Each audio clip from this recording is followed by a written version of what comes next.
capítulo 20, hermanos. Capítulo 20 de Hechos.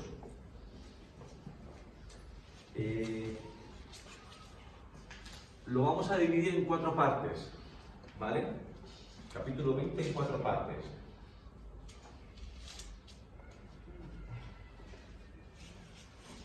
Solo va a ser un poco distinta a la primera. Voy a leer los primeros 6 versículos del tirón, pero luego vamos a leer uno a uno de estos 6 primeros versículos. Porque en cada versículo hay un pequeño detalle, un pequeño matiz. Luego volveremos a nuestra rutina habitual. Bueno, eso es una redundancia, ¿no? Rutina habitual. Volveremos a nuestra rutina. Bien. Versículos del 1 al 6, aunque luego lo leamos con más detenimiento. Dice: después que cesó el alboroto, llamó Pablo a los discípulos y, habiéndolos exhortado y abrazado, se despidió y salió para ir a Macedonia. Y después de recorrer aquellas regiones y de exhortarles con abundancia de palabras, llegó a Grecia, después de haber estado allí 3 meses, y siéndole puestas asechanzas por los judíos para cuando se embarcase para Siria, tomó la decisión de volver por Macedonia, y le acompañaron hasta Asia Sópater de Berea, Aristarco y Segundo de Tesalónica, Gayo de Derbe y Timoteo, y de Asia Tíquico y Trófimo. Estos, habiéndose adelantado, nos esperaron en Troas, y nosotros, pasados los días de los panes sin levadura, navegamos de Filipos, y en 5 días nos reunimos con ellos en Troas, donde nos quedamos 7 días. ¿Vale? Miren.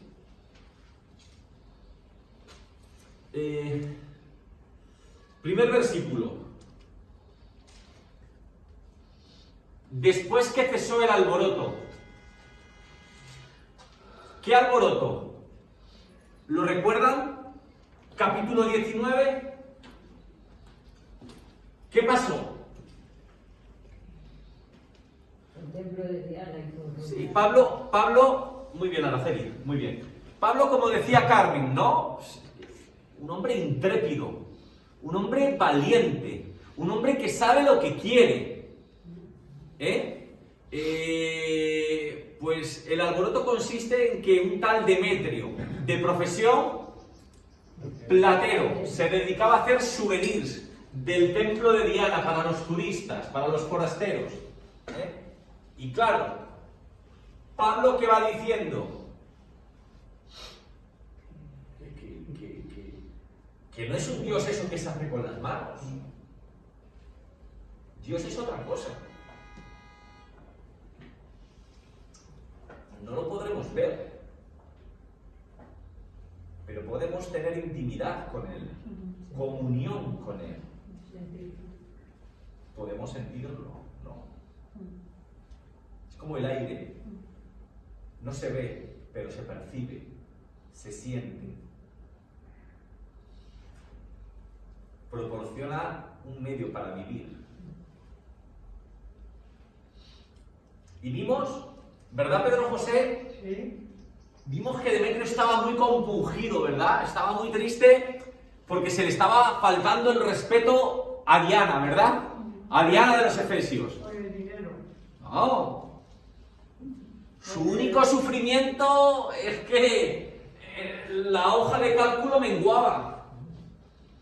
Oye, si le creen a Pablo, si creen a estos del camino, nuestros beneficios van a menguar. Y bueno, se alborotan, se revolucionan. El escribano tiene que mediar. Oye, vamos a calmarnos, los romanos no toleran este tipo de cosas. ¿Vale? Ese es el alboroto al cual se refiere el versículo 1. Después que cesó el alboroto, llamó Pablo a los discípulos y, habiéndolos exhortado y abrazado, se despidió y salió para ir a Macedonia. Pregunta, hermanos y amigos. Sabemos que ahora se va a dirigir a Macedonia. Pero ¿cuál era la intención final del apóstol Pablo? ¿A dónde quería él llegar? Y si es posible para la Pascua, mejor que mejor. ¿Quién habla solo? Ven. ¿A dónde quería ir? A Jerusalén. A Jerusalén. ¿Por qué quería ir a Jerusalén? Para llevar el dinero que necesitaban. Quería un par de cosas, ¿no?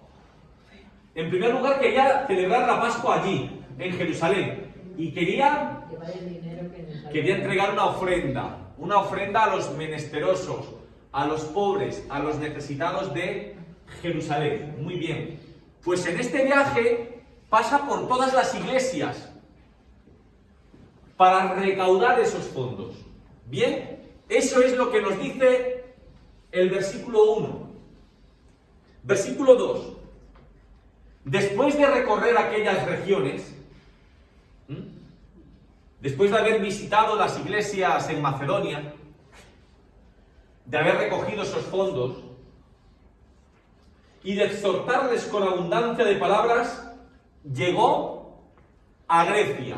De Macedonia pasa a Grecia. Fíjense que en muy poquitas palabras se resumen un año de viajes. Seguramente en este viaje, Marisa, es donde él llegó hasta el Ilírico. ¿Recuerdan Romanos capítulo 15, versículo 19, donde él dice: llené el Evangelio desde Jerusalén hasta el Ilírico? Pues seguramente en este viaje a Grecia llegó allí, hasta Iliria, hasta el Ilírico. Bien, versículo 3.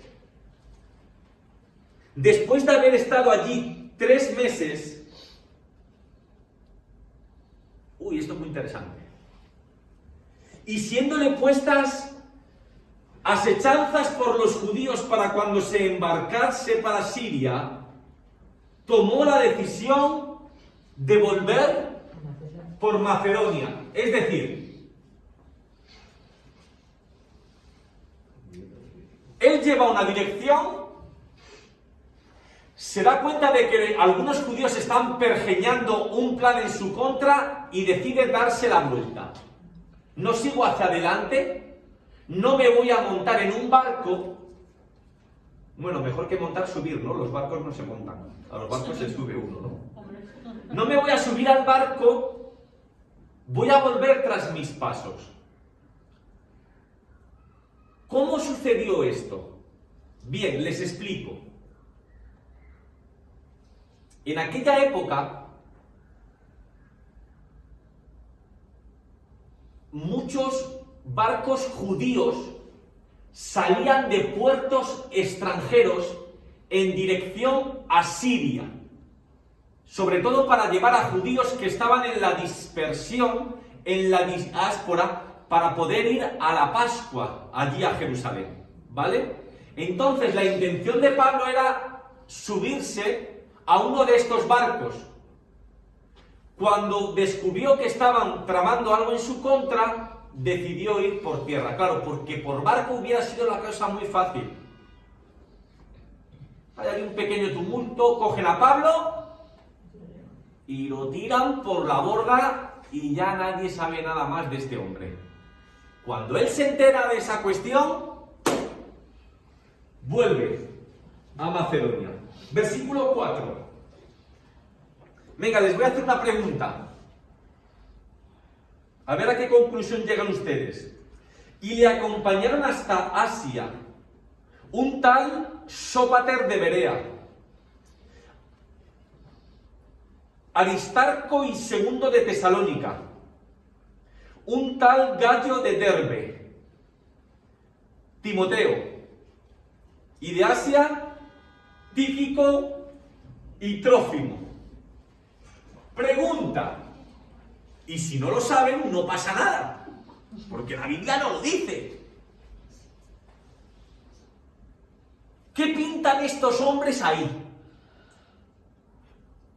¿por qué puede que estos hombres acompañen al apóstol Pablo?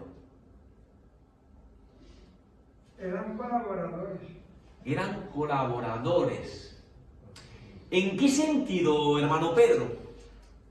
Pues como habían oído del Evangelio, seguían a él y al Señor. Y le ayudaban en los viajes. Bueno, Que le daban cosas, le ayudaban. bueno. Representantes de las iglesias. Uno de colaboradores, otro lo protegían. Vuelvo a capturar una pregunta que he hecho al principio. ¿Cuál es la meta final del apóstol Pablo en este viaje? Jerusalén. ¿Para qué quiere ir a Jerusalén? Vuelvo a recuperar la segunda pregunta que hice.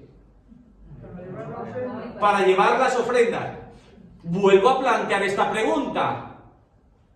¿Quiénes creen ustedes que son estos hombres? Los acompañan para llevar. Delegados o representantes de cada iglesia que llevan sus ofrendas con el apóstol Pablo.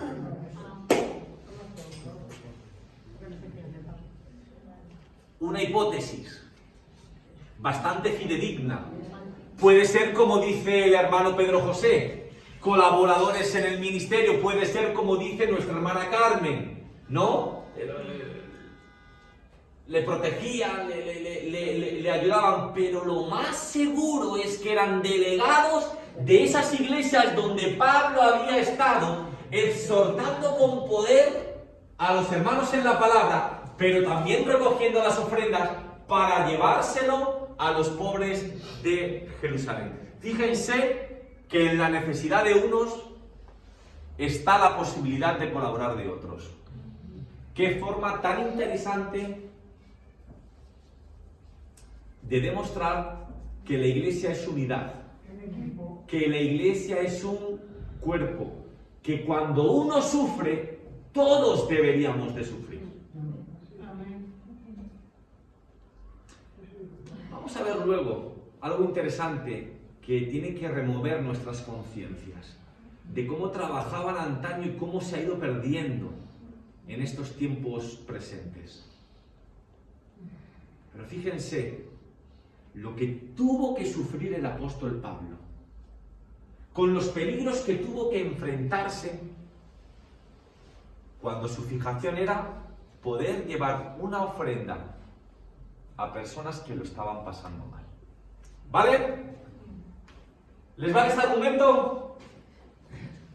Versículo 5. A ver si alguien encuentra aquí un matiz. Alberto, versículo 5. Estos, habiéndose adelantado, nos esperaron en Troas. Muy bien.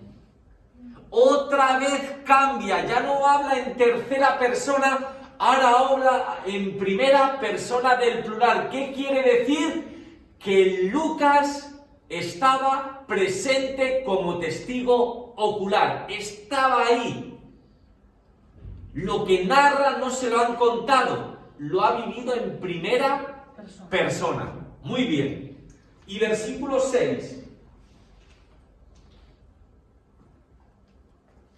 Y nosotros, pasados los días de los panes sin levadura, navegamos de Filipos y en 5 días nos reunimos con ellos en Troas, donde nos quedamos 7 días. ¿A qué conclusión? Mira, lo vuelvo a leer, porque hemos dicho bastantes cosas hoy que pueden responder a la pregunta que voy a formular, ¿no? ¿O de qué va este versículo 6? Pasados los días de los panes sin levadura, navegamos de Filipos y en 5 días nos reunimos con ellos en Troas, donde nos quedamos 7 días. Gaby, ¿puedes poner el mapa, hijo?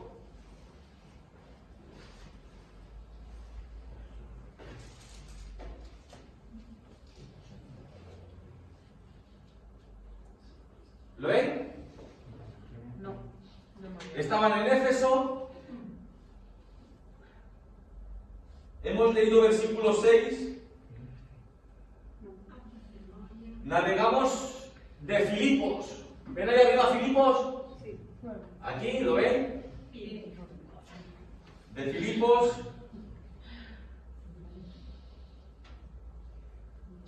Y en 5 días nos reunimos con ellos en Troas. ¿Lo ven? ¿Ahí? Muy bien.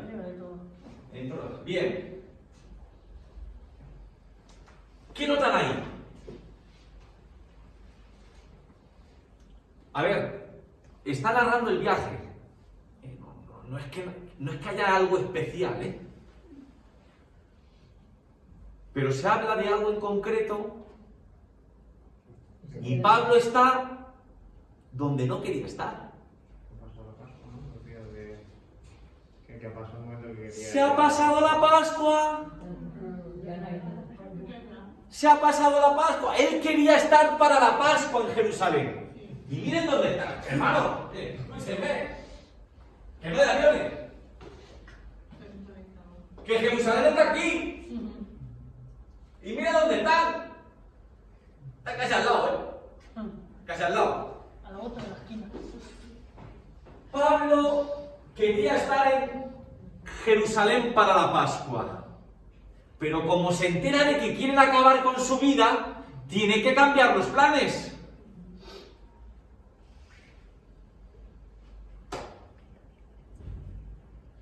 Y era primavera.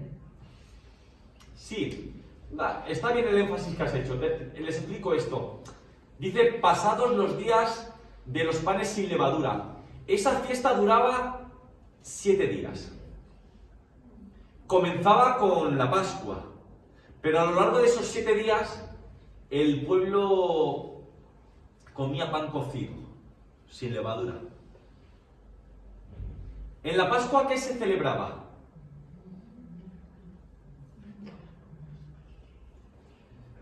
Todos los años celebraban la Pascua. ¿Qué es lo que se celebra la Pascua? Bien, bien, hermanos. La salida de Egipto. La salida de Egipto. Muy bien. Muy bien. Pues ahora los planes, bueno, lo vamos a ver después. Para Pablo cambia. No puede estar allí para la Pascua, pero él no se rinde. Muy bien. Pues los primeros 6 versículos tienen así estos pequeños detallitos que era interesante comentar versículo por versículo. Ahora vamos ya a textos más amplios. Y es una historia encantadora la que vamos a leer ahora. Pero también tiene mucho aprendizaje para nosotros.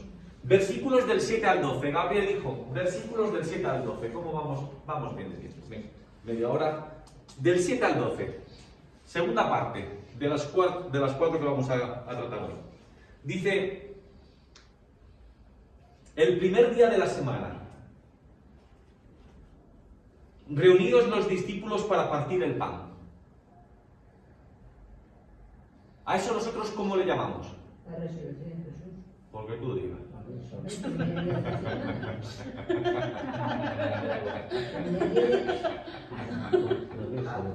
Qué bueno, qué bueno. Eso. El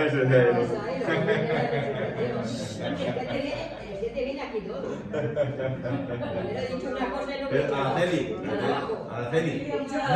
No, y te lo digo con cariño, que está genial, pero te digo una cosa. Me interesa más, pero lo digo de cariño, que llegues a tus propias conclusiones. No que me digas lo que tu Biblia de estudio te dice. ¿A qué llegas tú, sabes? Porque así siempre aprenderás más.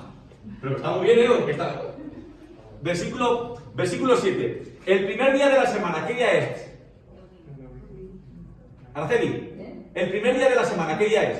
Igual, el primer día de la semana, recordando la resurrección de Jesús. Domingo. Araceli, mira, hazme un favor. Hazme un favor, mira, cierra la Biblia. Cierra la Biblia. Mira, ahora solo hablo para ti. Tú escúchame a mí y te voy haciendo preguntas.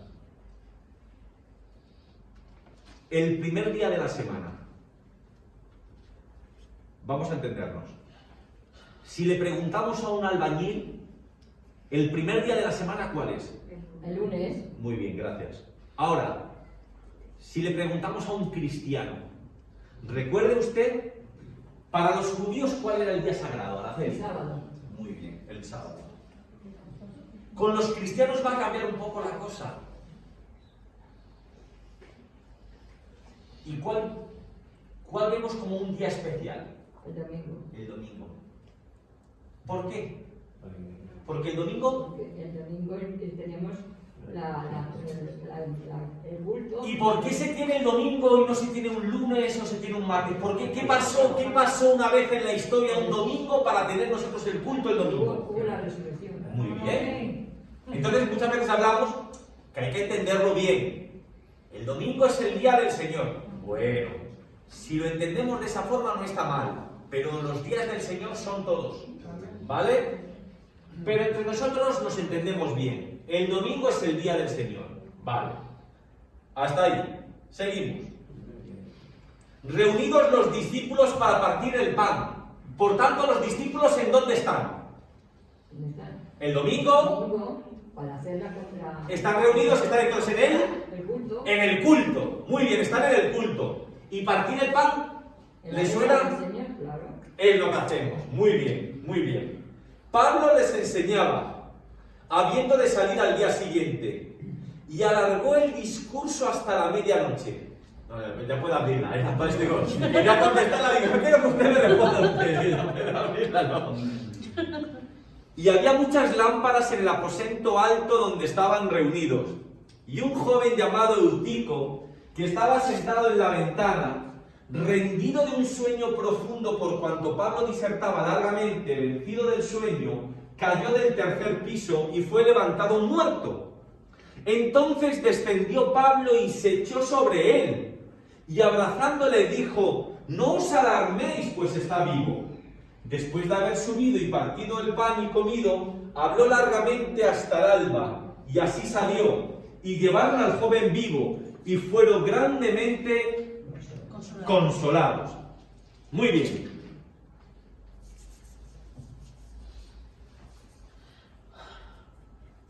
¿Qué ven de especial? ¿Qué les llama la atención? Hay cosas curiosas. ¿Se anima alguno? No sé muy bien por qué hace el énfasis en que a veces son muy pequeñas, pero por qué hace énfasis en las lámparas. O sea, no aporta realmente. Qué bueno, sí. O sea, es un poco raro, ¿no? Parece Sí, rápido y es como... Pues es sumamente importante. Sí, las lámparas son sumamente importantes. Y les voy a explicar por qué. Miren,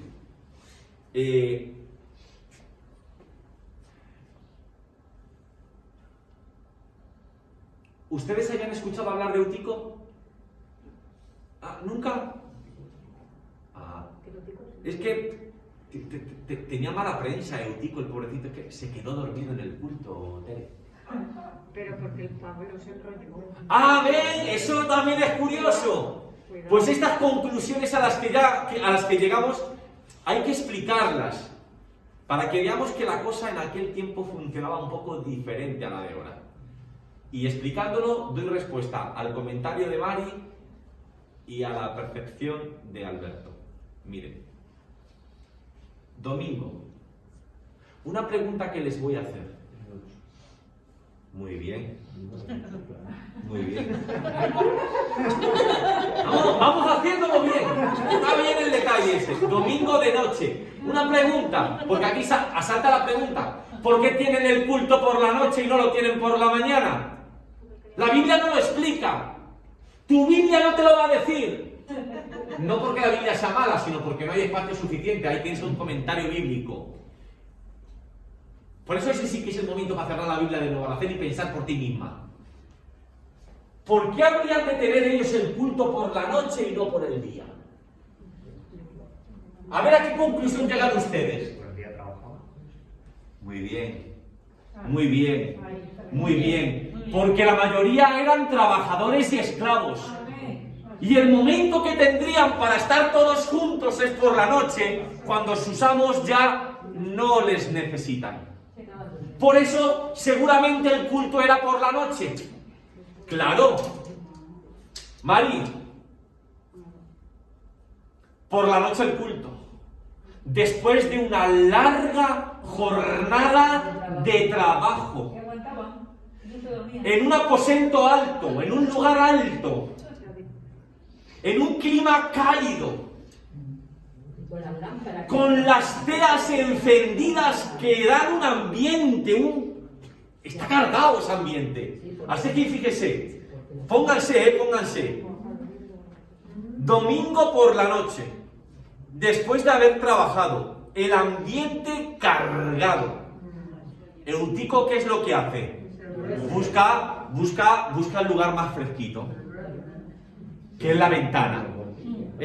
O sea, es como si nosotros en verano buscamos la zona donde el aire acondicionado, porque hace mucho calor. Pues Eutico está reventado de trabajar y tiene mucho calor. Y él quiere disfrutar del culto, pero me voy cerca de la ventana que corra el aire. Pero claro, cae preso del cansancio, del agotamiento, del sueño. Y en aquel tiempo, pues esas ventanas no tenían ni cristales ni rejas. Se cae. Entonces, Mari, no hay que entender tampoco que Pablo se enrollara por demás. Es que los cultos eran un poco diferentes a los de ahora. La gente también participaba. Y eso puede hacer que la cosa se extendiera. Uno habla, Es que yo creo que lo dice. Sí, se extiende, pero porque uno habla, otro comenta, otro dice, tal. No es que Pablo cogiera y se pusiera a predicar y estuviera 4 horas predicando y la gente escuchando. Los cultos eran un poco diferentes, eran más participativos. Entonces, no tenemos que entender que Pablo se enrollara porque sí, sino porque el culto había sido animado.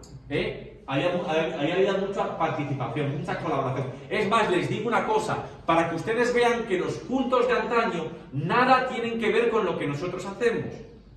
Había 2 cosas especiales. Una cosa era la fiesta del amor, lo que es más conocido como ágape,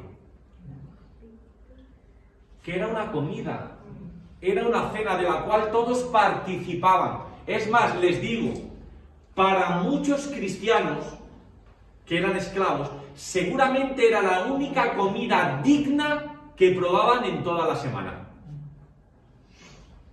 Así que fíjense si la cosa, sin prisa, una comida, una cena, se nos van 2 horas, 3 horas, tan tranquilos, a gusto, ¿vale? Y luego estaba el partimiento del pan, celebrar la cena del Señor, la Eucaristía, que se hacía en medio de esa cena o de esa comida o al finalizar, ¿vale?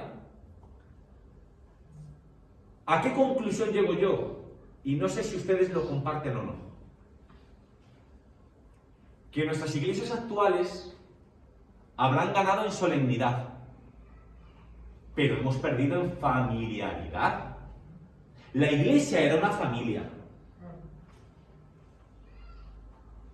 Y en el culto se comía, se cenaba, se hablaba, se conversaba, se predicaba. Nosotros ahora lo hacemos todo muy solemne. ¿Qué te muevas? ¿Qué? Estoy hablando yo, ni te menes. Pero eso no tiene nada que ver con esos cultos de antaño. No estaba todo tan bosquejado ni tan establecido. La gente podía participar. La gente hablaba, se conversaba. Los cultos se hacían más extensos. Bien, hermanos, venga, vamos al tercero.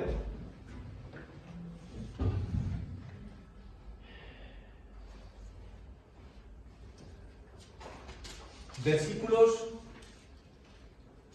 del 13 al 16. Nosotros, adelantándonos a embarcarnos, navegamos a Asón para recoger allí a Pablo. Recuerden, Pablo ha decidido volver tras sus pasos. Él no se ha subido al barco, ya que así lo había determinado, queriendo él ir por tierra. Cuando se reunió con nosotros en Asón, tomándole a bordo, vinimos a Mitilene, Mitilene está en la actual isla de Lesbos. Navegando de allí al día siguiente llegamos delante de Quío, que está en Samos. Y al otro día tomamos puerto en Samos.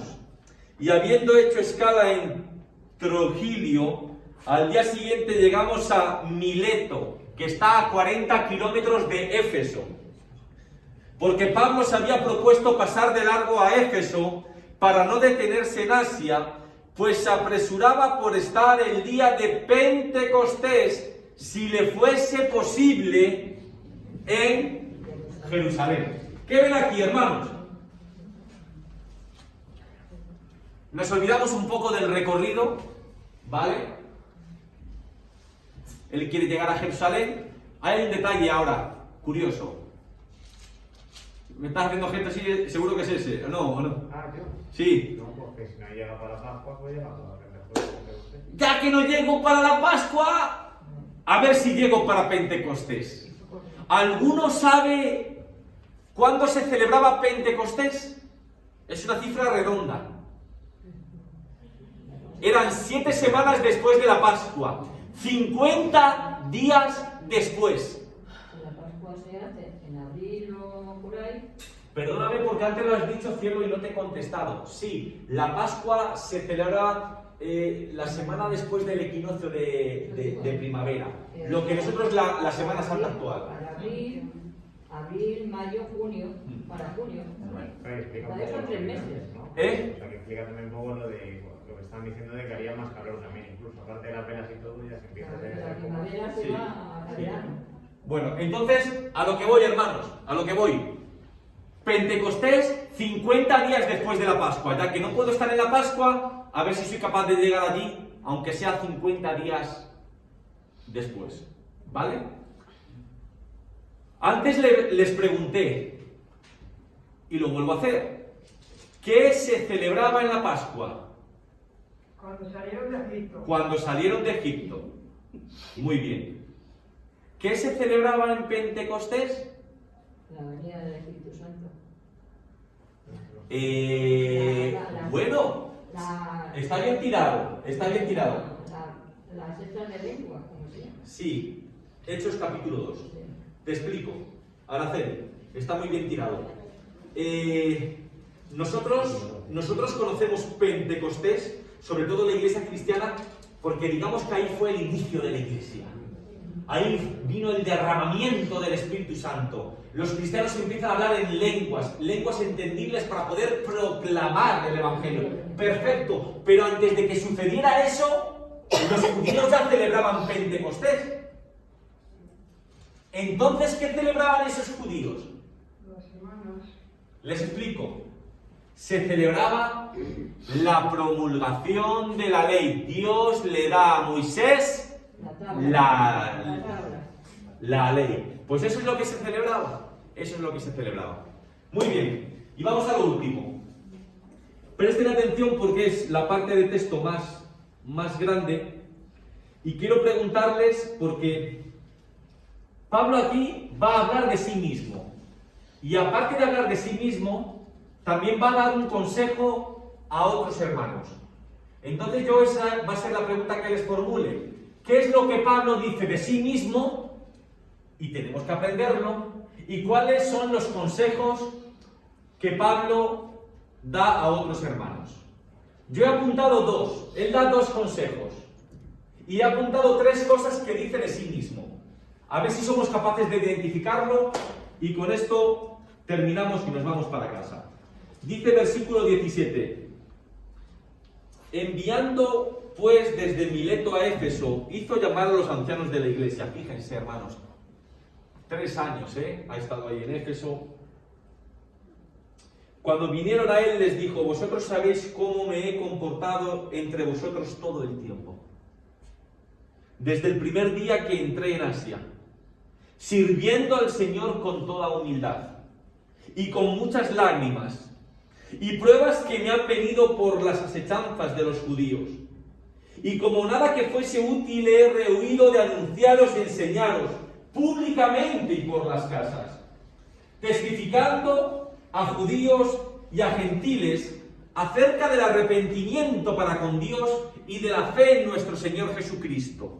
Ahora he aquí, ligado yo en espíritu, voy a Jerusalén, sin saber lo que allá me ha de acontecer, salvo que el Espíritu Santo por todas las ciudades me da testimonio, diciendo que me esperan prisiones y tribulaciones. Pero de ninguna cosa hago caso, ni estimo preciosa mi vida para mí mismo, con tal que acabe mi carrera con gozo, y el ministerio que recibí del Señor Jesús para dar testimonio del Evangelio de la gracia de Dios. Y ahora, he aquí, yo sé que ninguno de todos vosotros, entre quienes he pasado predicando el reino de Dios, verá más mi rostro. Por tanto, yo os protesto en el día de hoy, que estoy limpio de la sangre de todos, porque no he rehuido anunciaros todo el consejo de Dios. Por tanto, mirad por vosotros y por todo el rebaño en que el Espíritu Santo os ha puesto por obispos, para apacentar la iglesia del Señor, la cual él ganó por su propia sangre. Porque yo sé que después de mi partida entrarán en medio de vosotros lobos rapaces que no perdonarán al rebaño. Y de vosotros mismos se levantarán hombres que hablen cosas perversas para arrastrar tras de sí a los discípulos. Por tanto, velad, acordándoos que por 3 años, de noche y de día, no he cesado de amonestar con lágrimas a cada uno. Y ahora, hermanos, os encomiendo a Dios y a la palabra de su gracia, que tiene poder para sobreedificaros y daros herencia con todos los santificados. Ni plata, ni oro, ni vestido de nadie codiciado. Antes vosotros sabéis que para lo que me ha sido necesario a mí y a los que están conmigo, estas manos me han servido. En todos os he enseñado que trabajando así se debe ayudar a los necesitados y recordar las palabras del Señor Jesús que dijo: más bienaventurado es dar que recibir. Cuando hubo dicho estas cosas, se puso de rodillas y oró con todos ellos. Entonces hubo gran llanto de todos, y echándose al cuello de Pablo le besaban, doliéndose en gran manera por la palabra que dijo, de que no verían más su rostro, y le acompañaron al barco. Venga, hermanos, tenemos 10 minutos para trabajar en este último punto. Lo último sería muy entrañable. Sí, Como hay que tener amor por los hermanos. sí, sí. Eso no lo tengo apuntado, Pedro, pero nos habla de agradecimiento, ¿verdad?, por parte de las personas. Estimaban, le daban valor a lo que Pablo había hecho. Pues si no nos amamos, ¿qué hacemos aquí? Bueno. Bien. ¿Decías algo, Alberto? ¿Tenéis apuntado? No, vale. ¿Qué más ven por ahí, hermanos? ¿Qué más? Una de las cosas que puedo decir es que de alguna manera Pablo Sí, sabía, digamos, el futuro que le aguardaba. sí, Y arreglo a ese futuro que le aguardaba, sí. que según él no era muy halagüeño en el sentido de la palabra, pues él trata cómo aprovecha, digamos, el tiempo que le quedaba para estar con ellos todavía, para estimularles, animarles, tratar de hacerle ver que si él, por ejemplo, no había, digamos, desistido o rehuido ninguna de las cosas que la vida misma le iba presentando, digamos, desagradables, pues que ellos debían también de pensar y estar preparados. Es decir, que el Evangelio no solamente son valles de rosas. Hay veces que las cosas vienen desagradables. Esta era una de las cosas que tenía apuntadas. Pablo sabe enfrentar su futuro con nobleza. Amén. Fíjense, hermanos, que muchas veces cuando escribe sus epístolas, él se presenta como siervo de Cristo. Yo les he explicado varias veces que la palabra en griego para siervo es doulos, y más que siervo habla de esclavo. Y un esclavo no hace su voluntad, sino la del Señor. Pablo ha demostrado entregarse en cuerpo y alma a la causa de Cristo. Y está dispuesto a enfrentar lo que tenga que venir.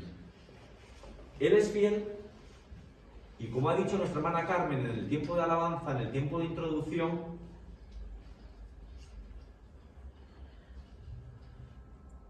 ha corrido la carrera, ha permanecido fiel. Muy bien. ¿Araceli?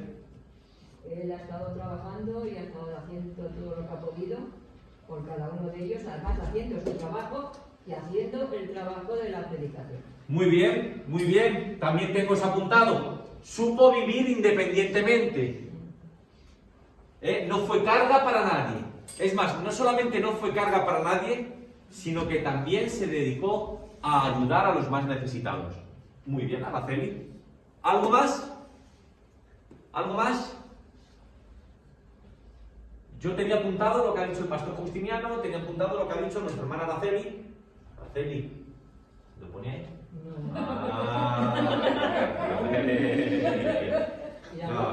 No, escúchame, te lo digo de corazón, no lo malinterpretes, lo digo porque tú eres una mujer inteligente, ¿sabes? O sea, que tú llegas a muy buenas conclusiones, pero no te conformes con reproducir lo que la Biblia te diga, la Biblia de estudio, ¿sabes? O sea, tú puedes llegar a conclusiones muy interesantes, ¿sabes? O sea, no seas no seas víctima de leer algo encorsetado cuando tu mente puede incluso ver cosas que... Es que hay que meterse donde no te llaman, como decía Jacinto. No. Escúchame, Araceli, tú no te equivocas. No te equivocas nunca, cielo, no te equivocas nunca. Yo te lo digo así como de broma, pero eso no, siempre es correcto. Otra cosita, hermanos, que nos distrae Araceli. Que... La vista de que van a venir después gente con otros mensajes.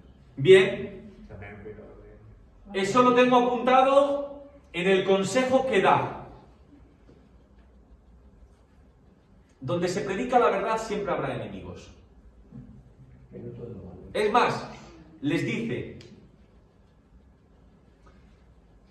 vosotros habéis sido llamados a esto, ¿vale? Y vuestro deber es hacerlo bien, sabiendo, siendo conscientes de que donde se predica la verdad, siempre habrá gente que quiera hacer daño. Y era responsabilidad de ellos ser buenos obispos, ser buenos pastores, preocuparse por los hermanos de la iglesia, defenderlos ante las asechanzas de las personas que predicaran cosas que fueran en contra del Evangelio. Muy bien, Alberto. Los lobos rapaces. Lobos rapaces, sí. Lo llamaban. Sí, pero está muy bien, está muy bien. Además, no es en el único texto. Ah, sí, una cosa que se me ha pasado, y os lo digo mientras que penséis en esto, porque hemos pasado así muy de puntilla. ¿No notaron nada raro en cómo Pablo ayudó a Eutico? Ahí estaba muerto. Sí, hizo lo mismo que hizo Eliseo en Elías. Ahí está. al niño. Ahí está. Tal cual. Igual que Eliseo. Tal cual hizo Elías con el hijo de la viuda de Sarepta. La mujer. Esa mujer a la cual Elías le pide pan, un pan cocido, prepárame un pan cocido y dice, quite un pelín de aceite y un poco de harina. Dice, no te preocupes, que ni la harina ni el aceite te va a faltar. Y cuando resucita este muchacho, el hijo, ella clama y proclama verdaderamente tú eres un enviado del Señor. Muy bien, Araceli, muy bien, Araceli, muy bien. ¿Algo más, hermanos? Y vamos terminando con esto. ¿Venga algo más por ahí? Creo, ¿Sí, Tere? yo pienso que Pablo ya sabía que el viaje a Jerusalén era el final de su viaje.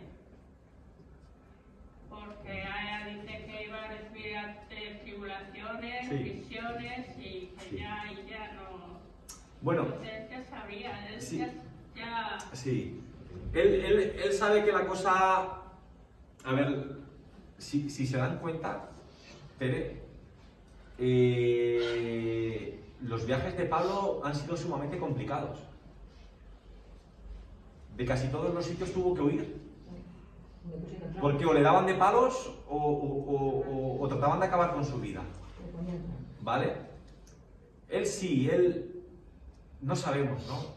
Fue una palabra profética, fue una sensación que él tenía, fue una revelación, no lo sabemos, pero él sabe que la cosa... Y no en Jerusalén, ¿vale? En Jerusalén no, le vamos a perder la pista en Roma. No se olviden, en Roma es donde se acaba la información que nosotros tenemos del apóstol Pablo.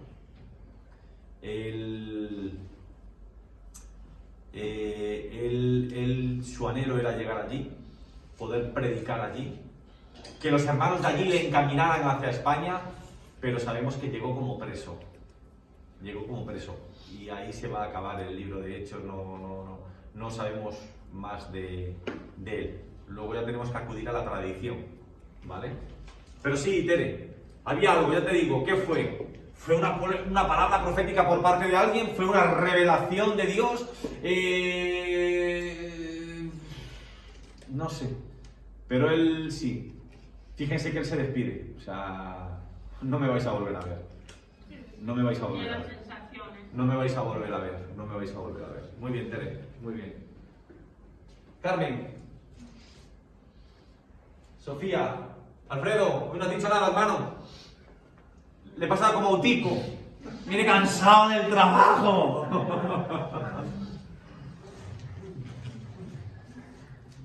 Tenemos un par de minutos. Hoy me he ceñido al tiempo, ¿eh? ¿Algo que quieran decir? No tiene que tampoco por qué ser esto, de todo el capítulo. ¿Qué se refiere con lo de...? O sea, hace referencia a su pasado, en plan, dice que está limpio de la sangre de todos. Eso es como le contesté a José. Yo creo que es una referencia, puedo estar equivocado, pero yo creo que es una referencia al hecho de sentir que él ha cumplido con su deber. Si te das cuenta, él mismo dice, por 3 años, de día y de noche, os he estado, ¿sabes? O sea, yo he cumplido con mi deber.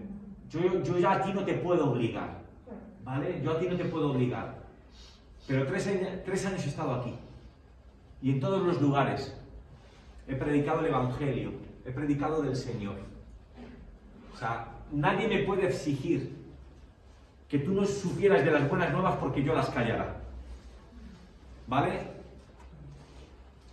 Iba y me metía en las sinagogas. Que me echaban, me iba a la escuela de los filósofos. Que no hay escuela de filósofos, me voy al río. Que donde sea, pero predicar al Señor constantemente. Por mí no queda. O sea, nadie podrá reprocharme que si tú no diste el paso, no fue porque tú no supieras del Evangelio por culpa mía. Yo me quedo con eso, ¿vale? No sé si es 100% así, pero yo me quedo con esa cosa, ¿eh? Ustedes saben, por ejemplo, cuando vayáis a predicar y si no se escucha, no se echa, limpiaros el calzado, es un simbolismo de decir, yo aquí, pero yo he cumplido, yo hice lo que tenía que hacer. Pablo, yo creo que tenía una cosa muy clara y era que sabía para lo que Dios le había llamado y entonces en ese sentido siempre creo que fue honesto. Sí. Siempre fue honesto. Buscó más el deber que el placer. Sí. La verdad es que Pablo... Yo creo que Pablo fue un hombre que siempre tuvo vocación. Al principio, una vocación errada, equivocada, pero ese anhelo y ese deseo lo tuvo siempre. ¿No? Él se jacta, ¿no?, de que en cuanto a la ley, fariseo, ¿no? O sea, era radical, extremista, hasta la última coma en el cumplimiento de esa ley. Es un hombre que siempre tuvo carga. Bueno, hermanos, ¿algo más o damos por finalizado el estudio? ¿Alguien quiere hacer algún comentario? Sí, Carmen. Pues es toda esta última parte que hemos leído, Sí, el discurso de despedida, es como todo muy fuerte, ¿no? sí, Y se refleja ahí, parece que mientras tú lo leías, parece que lo recibimos del mismo aún en los días de hoy. sí. Y como él está delegando, no delegando, sino que lo que has dicho antes, él ya ha cumplido con su parte, Sí. y le está diciendo a los pastores, a los obispos, Sí, que cuiden de su rebaño y todo eso, es como que claro. es eso, él va a dar otro paso, Sí. pero así de fuerte fue cimentada la iglesia, por eso que ya está, bueno. Fíjese, y no quiero equivocarme, pero es muy posible que Pablo plantara todas esas iglesias. Él mismo, cuando se describe a sí mismo, dice, oye, pues es que a mí nunca me llenó eso de que me invitaran a predicar en grandes eventos. A mí me gusta ir a predicar donde antes nunca nadie lo había hecho. Así es que es muy posible que esas 7 iglesias de las que se habla en Apocalipsis, pues el iniciador, el impulsador, fuera el apóstol Pablo. Y aquí estamos viendo 3 años después cómo ya deja un grupo de obispos, un grupo de pastores, para que se hagan cargo del rebaño, del pueblo de Dios, Ahora, él tenía una personalidad enormemente marcada, un hombre de carácter. El legado que dejó fue tremendo.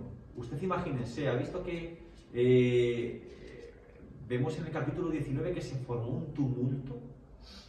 Y yo no sé ustedes, pero ya les digo que si hay un tumulto, me da ni que yo no salgo, Carmen. Me da ni que yo no salgo. O sea, yo creo que cada gesto del apóstol Pablo tuvo que marcar. ¿Hay que enfrentarse al pueblo? Yo me enfrento. ¿Hay que predicar cuando el resto estáis durmiendo la siesta? Yo voy a predicar. ¿Hay que viajar para recoger ofrendas para los necesitados? Yo lo voy a hacer. Voy a trabajar y de mi sustento. Eso tuvo que marcar a esos hermanos. Tuvo que dejar una huella indeleble, imborrable. Y es de seres humanos que muchas veces, y tenemos que tener cuidado, muchas veces nos aferramos demasiado a las personas, olvidándonos de que nosotros estamos para señalar a Dios. Malo la iglesia en la que el pastor es el protagonista. Porque nosotros somos uno más. Y nuestro deber es señalar a Dios. Yo creo que Pablo era un hombre que siempre señalaba a Dios. Pero eso no quita que muchas personas tal vez estuvieran aferrados a su persona. Y como se suele decir, ¿no? Uno es fácil moverse cuando siempre es el Padre el que te está guiando y el que te está diciendo. Ahora, cuando te quedas solo es una cosa bien distinta. Ahí estaba Pablo. Pero ¿qué va a pasar ahora que Pablo no está? Muy bien, Carmen. Muy bien. Muy bien. ¿Algo más, hermanos, o terminamos ya? ¿Ya está todo? Bueno, pues la semana que viene, capítulo 21. ¿De acuerdo? Capítulo 21.